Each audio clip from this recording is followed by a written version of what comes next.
កិរិយាអ្នកមាសកាថ្វាយបង្គំនៃខ្ញុំព្រះករុណាចូលមានដល់ព្រះដ៏មានព្រះភិយអង្គនោះព្រះអង្គជាព្រះអរហន្តដល់ប្រសើរទ្រង់ត្រាំងដឹងនៅ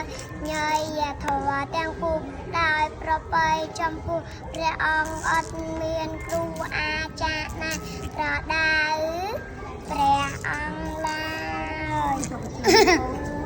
អ្នកមោតាសាភគវេតាអរហតសម្មាសម្ពុទ្ធៈសាអ្នកមោតាសាភគវេតាអរហតសម្មាសម្ពុទ្ធៈសានិកិរិយាអ្នកមាសកាថ្វាយបង្គំនៃខ្ញុំព្រះករុណាចូលមានដល់ព្រះដ៏មានព្រះភិយអង្គនោះព្រះអង្គជាព្រះអរហន្តដល់ប្រសើរទ្រង់ត្រាំងដឹងនៅញយធម៌ទាំងពុះដោយប្របីចំពោះព្រះអង្គអត់មានគ្រូ